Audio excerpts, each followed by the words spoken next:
13 नवंबर 2020 तर्जुमान काबिर लिसान अख्तर सानी आरिफ बिल्ला शेखुल हदीस शेखुल उलमा हजरत मौलाना शाह আব্দুল মতিন বিন হুসাইন সাহেব দামাত বরকাতুহুমের জুমার পরের মজলিসে মাওলানা রিজওয়ান আশরাফ সাহেব উর্দু কিতাব থেকে অত্যন্ত গুরুত্বপূর্ণ মালফুজ পড়ে শোনান এবং হযরত ওয়ালা দামাত বরকাতুহুম তারাজিম শান ব্যাখ্যা পেশ করেন। বিসমিল্লাহির রহমানির রহিম।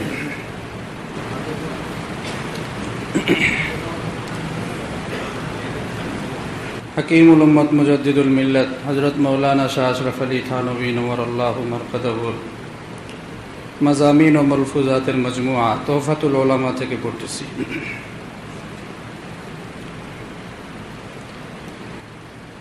अहले इल्म और तलबा को तक़वा की ज़रूरत है।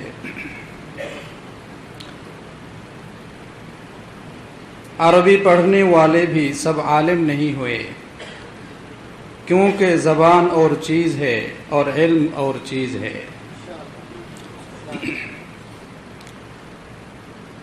हकीमुल उम्मत हज़रत थानवी नव्वरल्लाहु मरक़दहु बोलेन, আরবি ভাষা অধ্যয়নকারীরাও সকলে আলেম হয়নি, কেননা ভাষা এক জিনিস। অধ্যয়নকারী বলো, আরো সোজা করে বলো, আরবি পড়ুয়া মানুষরাও সবাই আরবি পড়ুয়া মানুষরাও সবাই আলেম হয়নি, কেননা ভাষা এক জিনিস আর इल्म भिन्न जिनिस। मैं तो तरक्की करके कहता हूं कि अगर इल्म दीन भी हो और अमल न हो तो वो भी मुहक्किक आलिम नहीं। আমি তো আরো অগ্রসর হয়ে বলি যে যদি ইলমে দ্বীনও হয় এবং তার উপরে আমল না থাকে तबुओ से मुहक्किक आलिम न है। और दलील उसकी यह है कि अल्लाह ताला उलमा यहूद के बारे में फरमाते हैं लौ कानू यालमून, चूंकि वो अमल नहीं करते थे इसलिए बावजूद इसके के उसके कबल उनकी निस्बत वलक़द आलिमू, यानी ज़रूर ये जानते हैं का इल्म है। फिर भी लौ कानू यालमून में लौकानु यालमून में उनके इल्म की नफी की और उनके इल्म को कल आदम समझा गया। हजरत बोलें जे दलील हलो এই যে আল্লাহ তাআলা ইহুদি উলামাদের সম্পর্কে বলেন লৌকানু ইয়ালামুন, যেহেতু তারা আমল করত না এজন্য এর পূর্বে তাদের সম্পর্কে ওয়ালাকাদ আলিমু এ কথা বলা সত্ত্বেও আল্লাহ পাক বলেছেন লৌকানু ইয়ালামুন, যে তাদের ইলমের নফি করে দেওয়া হয়েছে, যে তারা তাদের ইলম কেন তাদের ইলমই নাই। একদিকে আল্লাহ পাক বলছেন যে ওরা জানে, ইহুদি আলেমদের সম্পর্কে বলছেন যে ওরা তো জানে, ফের পরে বলছেন যে লাউ কানু ইয়ালামুন, হ্যাঁ যদি সহি ইলম আর বুঝ তাদের থাকতো। তার মানে আছে যেটা সেটা কি, তাহলে এমন এলেম আছে যেটা কাজের না, কাজের এলেম ওদের মধ্যে নাই। জন্য হযরত থানভী বলেন যে এলম আছে সঙ্গে আমল নাই, সে বিজ্ঞ আলেম না, মজবুত আলেম না, পাকা আলেম না, এমনি পণ্ডিত আলেম। আলেম এমন আলেম যিনি পণ্ডিত, প্রফেসর, ইসলামী এলমের প্রফেসর তিনি, ইসলামী জ্ঞানের ডক্টর তিনি, কিন্তু আলেমে দ্বীন হন নাই তিনি। আল্লাহর সঙ্গে সম্পর্কওয়ালা দিল এবং জিন্দগি তার বনে নাই, সেজন্য তিনি পাকা আলেম না। আলেম হতে হলে শুধু জাহেরি জানা জানি এতটুকু যথেষ্ট না, জানা যথেষ্ট না, বরং ইলমে দ্বীন যেটা সে শিখলো সেটার সঙ্গে সে মোতাবেক আল্লাহর সন্তুষ্টির জন্য আমলও বানানো চাই, আমলি জিন্দিগি বানানো চাই। দুইটা সমন্বয় ঘটলে তখন তিনি আলেমে দ্বীন। চলো, मालूम हुआ कि इल्म मतलूब वही है जिसके साथ আমল हो। বুঝা গেল যে কাঙ্ক্ষিত ইলম সেটাই যার সঙ্গে আমল থাকে। बस अहले इल्म नाज न करे कि हमने किताबें पढ़ ली हैं, हम मौलवी हैं। সুতরাং আলেমরা আলেমদের গর্ব করা উচিত নয় যে আমরা কিতাবে পড়েছি, আমরা মৌলবী। याद रखो, इल्म की हकीकत के अहकाम को सही सही समझ जाए, मैं बकसम कहता हूं कि वो बिदून तकवा के नसीब नहीं होता। স্মরণ রাখা উচিত যে ইলমের হাকিকত হলো, মূল বিষয় হলো বিধিবিধান, শরীয়তের বিধিবিধানকে সঠিকভাবে সহিভাবে বুঝা।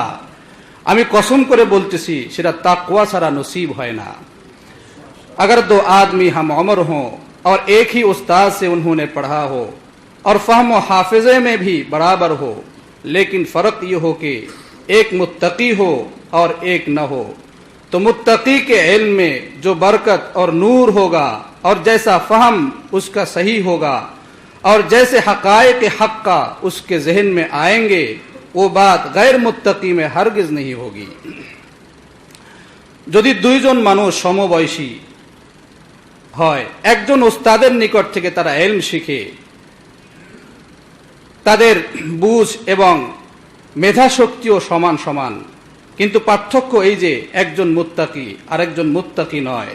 তো মুত্তাকির ইলমের মধ্যে যেই বরকত এবং নূর থাকবে, তার বুঝ সঠিক হবে, ইলমের গভীর বিষয়াদি তার জেহেনে যেভাবে আসতে থাকবে, যে মুত্তাকি নয় তার মধ্যে সেটা কখনো আসবে না। अगरचे इस्तिलाही आलिम है और किताबें भी पढ़ा सकता है, मगर खाली उससे क्या होता है? যদিও সে পরিভাষায় আলেম, কিতাবও পড়াইতে পারে, কিন্তু শুধু এর দ্বারা কি হাসিল হয়? अगर तकवा होगा तो उलूम हक का कल्ब पर वारिद होंगे। अब भी जिस तालिब इल्म का जी चाहे तजर्बा कर ले और तकवा इख्तियार करके देख ले कि कैसे कैसे उलूम हासिल होते हैं। যদি তাকওয়া থাকে তাহলে গভীর ইলমি বিষয়াদি তার অন্তরের ভিতরে আসতে থাকবে। এখনো যেই ছাত্র, যে তালিব ইলম এর মন চায় পরীক্ষা করে দেখে নিক, তাকওয়া অবলম্বন করে দেখে নিক इल्मेर कत गभीर गभीर विषयादि तार अर्जन होते থাকে। अगर खुलूस से तकवा इख्तियार किया जाए तो उसकी बरकत की तो हद नहीं। यदि खालिस अल्लाहर जन्य तकवा अवलम्बन करा হয় তাহলে তার बरकतेर तो कोनो सीमा रेखा नहीं। अगर खुलूस न हो तो इम्तिहान के लिए करके देख लो, उसकी बरकत भी कुछ न कुछ देख लोगे। यदि इखलास नाও থাকে পরীক্ষামূলকভাবে দেখে নাও, তার বরকত কিছু না কিছু অবশ্যই দেখবে। तलबा को खुसूसियत के साथ तकवा इख्तियार करना चाहिए। तालिब इल्मদের বিশেষভাবে তাকওয়া অবলম্বন করা উচিত।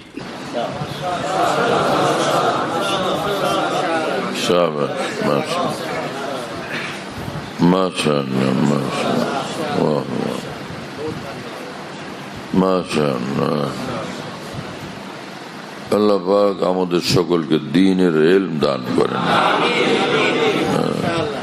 আল্লাহ পাক আমাদের ইলম অর্জন করার তৌফিক দেন আর সঙ্গে তাকওয়াও নসিব করেন, মুত্তাকি বানায় দেন আল্লাহ পাক আমাদেরকে। ইলমের সঙ্গে যখন তাকওয়া যোগ হয়, সে ইলম নূরওয়ালা হয়, সেই ইলম বরকতওয়ালা হয়। এইরকম আলিমে দ্বীনই পৃথিবীর মানুষের জন্য মুক্তাদা হন, মানুষের জন্য অনুসরণীয় হন।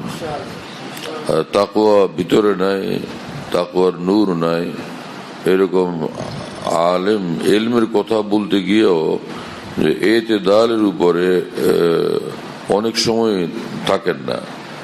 এতেদালের উপরে অর্থাৎ একদমই কাটায় কাটায় শরীয়তের নিক্তির উপরে অটল থাকার বিষয়টা ছুটে যায়। শরীয়তের নীতির উপরে অটল থাকার বিষয়টা ছুটে যায়, কথাবার্তা একটু এদিক সেদিক হয়ে যায়, আর একটু এদিক সেদিক হলে সমস্যা হয়ে যায়, একটু এদিক সেদিক হলে সমস্যা হয়ে যায়। এজন্য সহি ইলম দরকার আমাদের। আল্লাহ পাক আমাদেরকে তৌফিক দেন, নিজ দয়া দান করেন। এই সাআদত বজুরে বাজু নেস্ত তা না বখশাদ খুদায়ে বখশিন্দা। আল্লাহ দিলে এরকম দৌলত মানুষ পায়, আল্লাহ পাক না দিলে সে মাহরুম থেকে যায়। বড় বড় মাদ্রাসা এরকম বিরাট বিরাট মেধাবীরা পড়াশোনা করছে, খুব নামধাম ছিল, পরে বস নিজেও পথ হারাইছে আর তাকে অনুসরণকারীও পথ হারা হয়ে গেছে। এরকম কত মানুষ, এই আমাদের দেশেও এরকম বহুত লোক, আবার সে ভারত উপমহাদেশেও এরকম বহুত লোক আছে, নিজেরা বড় আলেম হয়েছেন কিন্তু পরে পথের দিশা পান নাই। আল্লাহ পাক মেহরবানি করছেন যে পথের দিশা পাইছেন, আল্লাহ তাআলার মেহরবানি হয়েছে পথের দিশা পাইছেন। এসা মানুষরাও ছিলেন, আজীব আজীব মামলা। এজন্য এলম ওয়ালারা নিশ্চিন্ত হয়ে যাওয়ার কোনো সুযোগ নাই, ভয়ে কাঁপতে থাকা চাই, না জানি কি হয়, হ্যাঁ না, কি মামলা হয়তো কি জানে। হযরত হাকিমুল উম্মত থানভী রাহমাতুল্লাহি আলাইহি বলেন যে হে উলামায়ে দ্বীন, তোমাদের এটা খেয়াল রাখা জরুরি, খেয়াল রাখা উচিত যে ইবলিস आलिम था, आबिद था, आरिफ था, फिर भी मरदूद हुआ। ইবলিস এত বড় ইলমওয়ালা ছিল, হ্যাঁ না, সব নবীদের ইলম ইবলিস এটা মুখস্থ জানতো, তাই না। যে নবীকে আল্লাহ যে ইলম দিচ্ছেন সেগুলি তার কাছে ছিল, কারণ ওই মার দেওয়ার জন্য যারে মার দিবে ওর কলা কৌশল নিজে মুখস্থ থাকা জরুরি, রপ্ত থাকা জরুরি, নাহলে কেমন মার দিবে। তো এই সব ইলম তো তার ছিল, আর ইবাদত এই পরিমাণ করছে যে ফেরেশতারাও হয়রান, এত ইবাদত, হ্যাঁ না। আর মারিফত ছিল, ইলম ছিল, আমল ছিল, আর ইবাদত ছিল, মারিফত ছিল, তারপরও নষ্ট হয়েছে, মারদুদ হয়েছে। কি জিনিসে তাকে নষ্ট করলো? থানভী বলেন কি ইবলিস আরেকটা আসছিল নাকি ওখানে ওরে নষ্ট করার জন্য? ওর ভিতরে যে নফস ছিল সে নফসই তাকে ধ্বংস করে দিছে। এজন্য এই নফসকে, এই নফসের ইসলাহ করা জরুরি। এবং এক জায়গায় হযরত থানভী বলছেন যে ছিল তো এগুলো, ইলম ছিল, ইবাদতের ঢের ছিল, মারিফতের ঢের ছিল, ছিল না যেটা সেটা হলো আল্লাহর মহব্বত। মহব্বত ছিল না আল্লাহ পাকের জন্য। মহব্বত থাকলে নিজের ইলমের দিকে তাকাইতো না, মহব্বত থাকলে নিজের এই ইবাদতের ঢের সে দেখতো না, দেখতো যে নজর রাখতো শুধু এই আমার মাহবুব আমার উপর রাজি কিনা, আমার মাওলা আমার উপর রাজি কিনা, সেটা আমার মূল বিষয়। আমার ইলম অনেক থাকলে কি হবে, আমার ইবাদত অনেক থাকলে কি হবে, প্রিয় মাওলা যদি আমার উপর নারাজ হয়ে যান তো এই ইলম আর ইবাদত আমাকে কি কাজ দিবে? হ্যাঁ, সেই নজর সেই বুঝ তার ছিল না। নাউযুবিল্লাহি তাআলা মিন যালিক। ঠিক আলেমদের মধ্যে যে সকল মানুষ নিজের ইলমের ঢের দেখছেন, ইবাদতের ঢের দেখছেন এবং নিজের গবেষণালব্ধ জ্ঞান ও ভান্ডার দেখছেন, কিন্তু আল্লাহর মহব্বত অর্জন করেন নাই সিনাতে, তো এই সকল মানুষরা পরে অনেকেই পথ হারায় ফেলছেন। অনেকে এমন বড় বড় মানুষরাও পথ হারায় ফেলছেন, বড় বড় মানুষ। হ্যাঁ, তাদের মধ্যে আবার কিছু এমনও হয়েছে যে পরে আল্লাহ পাকের রহমতে তারা ফিরে আসছেন, না হলে এই উপমহাদেশের এই মানুষদের কি যে দুর্দশা আরো হইতো, উপমহাদেশের মানুষদের কি ভয়ঙ্কর দুর্দশা হইতো। কথা বুঝতেছেন প্রিয় বন্ধুরা? হ্যাঁ, হযরত মাওলানা মঞ্জুর নোমানী রহমতুল্লাহ আলাইহি দারুল দেওবন্দের ওলামাদের মধ্যে একজন বিশিষ্ট ব্যক্তি, বিশিষ্টতম ব্যক্তি, তাই না, এরকম আলেম। হযরত আল্লামা আবুল হাসান আলী নদভী রহমতুল্লাহ আলাইহি কত বড় মানুষ ইলমের জগতে। তো ওনারা দুইজনই একসময় এরকম, ওনাদের দুইজনেরই অবস্থা এই হলো যে কোনো এক ইসলামী চিন্তাবিদের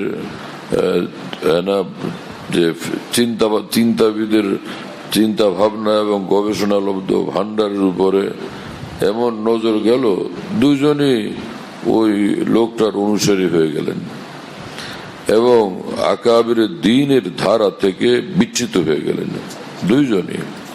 এই সব উলামায়ে কেরাম পেরেশান দেখে ইন্না লিল্লাহি কি হলো। দীর্ঘদিন পর্যন্ত এই অবস্থা ছিল।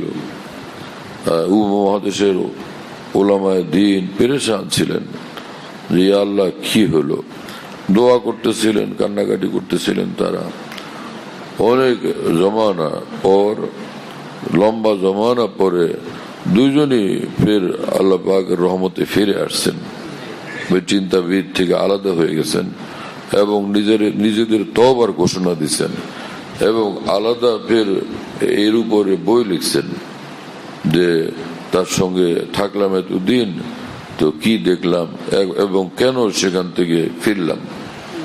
দুইজনই আলাদা আলাদা ভাবে এর কিতাব লিখছেন। শুনতেছেন ভাইরা, আল্লাহ পাক জাল্লা জালালুহু আম্মা নওয়ালুহু এই দুই মহান আলেমের দ্বীনকে এভাবে হেফাজত করছেন। শুনতেছেন ভাইরা, তাহলে শুধু ইলমের উপর ভরসা করে বসে থাকলে বিপদ। শুধু ইলম যথেষ্ট না, ইলম যেন আমাদের নূরওয়ালা হয়। হ্যাঁ, ইলমকে নূরওয়ালা বানানোর জন্য দরকার যে একদিকে নিজে মুত্তাকি হওয়া আর একদিকে আল্লাহ ওয়ালাদের সঙ্গে সম্পর্ক রেখে চলা, দুটোটাই জরুরি। এই কথাও বলছেন হযরত তাকিউন আহমদ থানভী রহমাতুল্লাহ আলাইহি যে বরকতওয়ালা, নূরওয়ালা এবং পাকা মজবুত ইলম চায়, যে ইলমের দ্বারা মানুষ মুহাক্কিক হয়। এরকম যদি কেউ চায় তো তার তিনটা কাজ করতে হবে। একটা হলো যে মুত্তাকি হওয়া, এটা কমাতো পাকা মুত্তাকি হওয়া। হ্যাঁ, একটা হলো মুত্তাকি হওয়া, আরেকটা হলো যে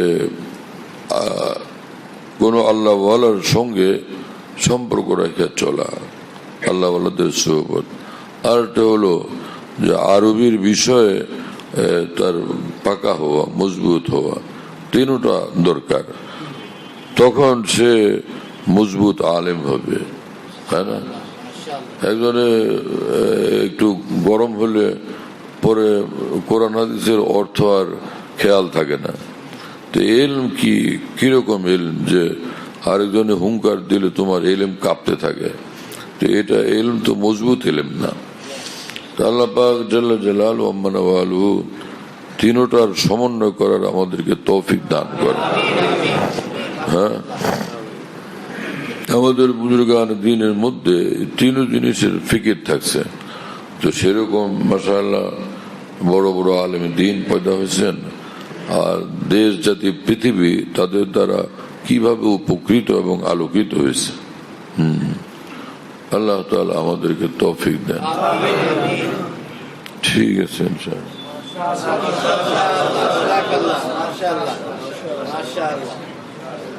আজীব মামলা এটা, বড়ই আজীব, বড়ই আজীব।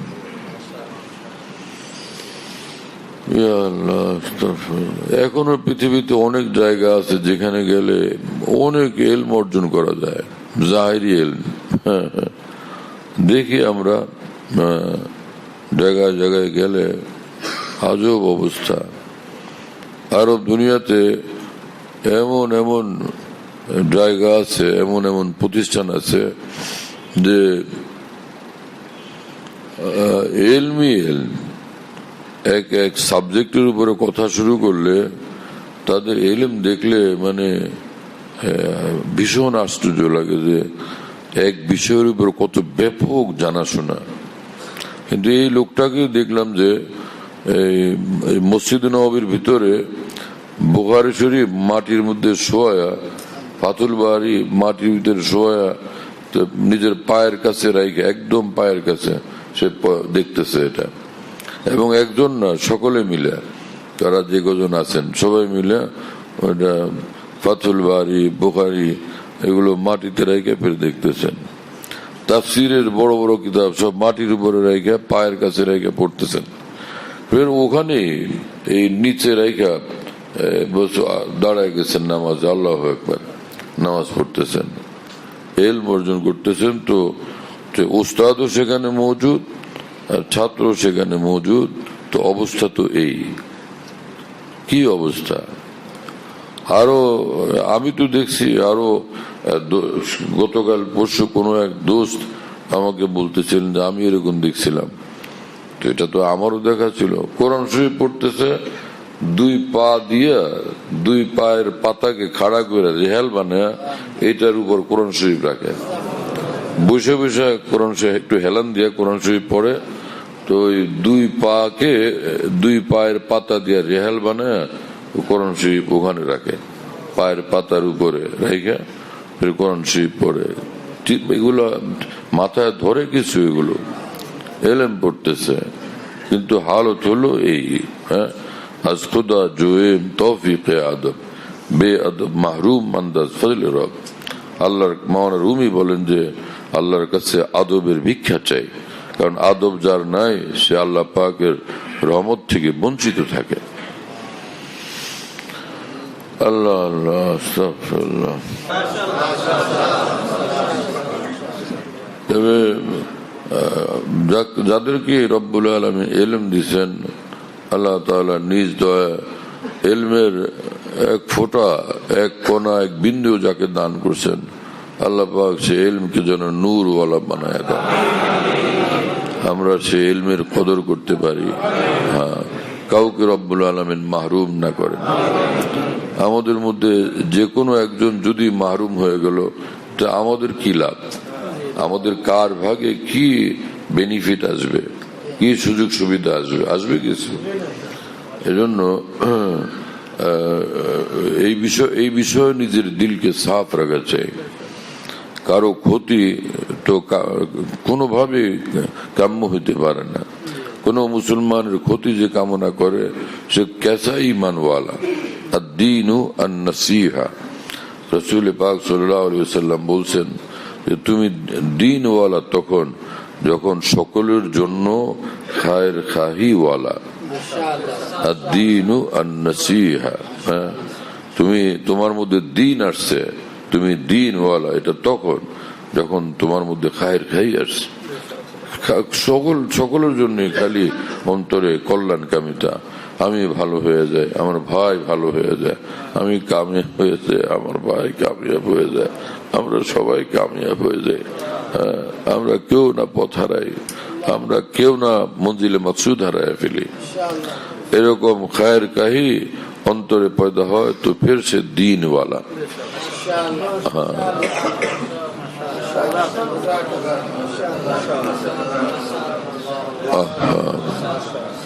আল্লাহ রসুল সাল্লাল্লাহু আলাইহি ওয়াসাল্লামের কথা কি গভীর মর্মওয়ালা। হ্যাঁ, এখন এটার খালি তর্জমা শিখলেন যে আদ-দীন আন-নাসীহা। আন-নাসীহা কি জিনিস, এর বদলে আর একটা শব্দ শিখলেন। শব্দ দিয়ে শব্দের অনুবাদ তো শিখলাম, কিন্তু এটার মর্ম কিভাবে শিখব? হ্যাঁ, মফহুমে নববী যেটা, হ্যাঁ, আল্লাহ রসুলের নজরে যে মর্ম এখানে মুখ্য, সেটা আমার বোঝা দরকার, সেটার উপরে আমার আমল বানানো দরকার। ফের তো কামিয়াবি। হ্যাঁ, ইলম ও আমলওয়ালা আমাদের সমাজে মাশাআল্লাহ এখনো বেশুমার, জাহেরি ইলম এবং আমলওয়ালা। কিন্তু এই যে বিষয়টা যে একদম দিল নূরওয়ালা হয়ে যায়, পাক সাফ হয়ে যায়, আর এসা খায়ের খাহিওয়ালা দিল হয়ে যায়, এরকম খায়ের খাহিওয়ালা দিল পয়দা হয়ে যায়, এটার কত বেশি অভাব। হ্যাঁ না? এরকম মানুষ তো ফেরেশতা ভাই, এরকম মানুষ তো ফেরেশতা, যে মানুষের দিল একদমই পাক সাফ আর খায়ের খাহিওয়ালা, এই মানুষ তো একদম জমিনের উপরে এক ফেরেশতা, বরং ফেরেশতাদের নজরও এই লোক ঈর্ষণীয়। এমন ফেরেশতা যে অন্য সব ফেরেশতারা তার জন্য তাকে দেখলে ঈর্ষা করতে থাকবেন। হ্যাঁ, হযরতুল্লাহ দামাত বারাকাতুহুমের বয়ান যেখানে বয়ান করেন সব বয়ান নেটের মাধ্যমে, টেলিগ্রামের মাধ্যমে পাওয়া যাচ্ছে। হযরতুল্লাহ দামাত বারাকাতুহুম যখন বয়ান করেন, বয়ানটা আমরা দেশ বিদেশ থেকে, দুনিয়ার যে কোনো জায়গা থেকে আমরা পেতে পারি। এই জন্য মুফতি শহীদুল ইসলাম শাহ হুজুরের নম্বরে যোগাযোগ করবেন 01715 80 18 69 80 18 69 01715 80 18 69। যাতে মনে থাকবে ইনশাল্লাহ সবার। 01715 80 18 69। বলো ভাই, 01715 80 18 69। অনেক সোজা তো ভাই, মাশাআল্লাহ, অনেক সোজা করে দিছে। 13 নভেম্বর 2020 তর্জমানে কাবির লিসান আখতার সানি আরিফ বিল্লাহ শেখুল হাদিস শেখুল উলামা হযরত মাওলানা শাহ আব্দুল মতিন বিন হুসাইন সাহেব দামাত বারাকাতুহুমের জুমার পরের মজলিসে মাওলানা রিজওয়ান আশরাফ সাহেব উর্দু কিতাব থেকে অত্যন্ত গুরুত্বপূর্ণ মালফুজ পড়ে শোনান এবং হযরত ওয়ালা দামাত বারাকাতুহুম তার আযীম শান ব্যাখ্যাও পেশ করেন।